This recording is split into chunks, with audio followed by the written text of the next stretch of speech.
একবার ভাবুন তো, আপনার আইফোনটি এভাবে লক হয়ে আছে আর আপনি কোনো গুরুতর বিপদের সম্মুখীন হয়েছেন, তখন আপনার পরিবারের সাথে কেউ যোগাযোগ করতে পারছে না।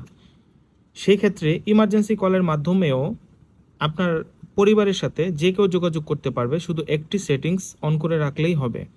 চলুন আপনাদেরকে সেই সেটিংসটি দেখাই।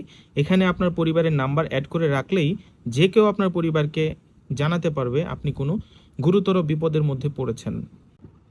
তো ইমার্জেন্সি কন্ট্রাক্ট অ্যাড করার জন্য আমরা সোজা সেটিংস অপশনে চলে যাব, তারপর নিচে স্ক্রল করব, ইমার্জেন্সি এসওএস এ ক্লিক করব, তারপরে সেট আপ ইমার্জেন্সি কন্ট্যাক্ট এটাতে ক্লিক করব, তারপরে মেডিকেল আইডিতে ক্লিক করব।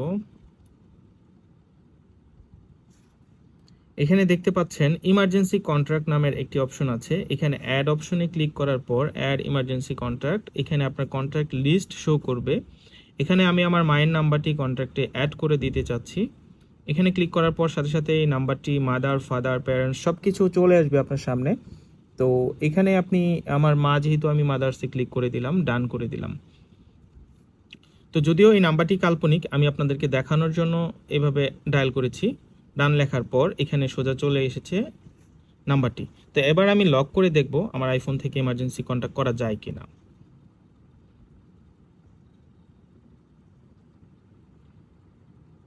দেখতেই পাচ্ছেন আমি ইমার্জেন্সিতে ক্লিক করার সাথে সাথে এখানে মেডিকেল আইডি লেখা আসছে আর এখানে আমার মায়ের নাম্বারটি চলে আসছে।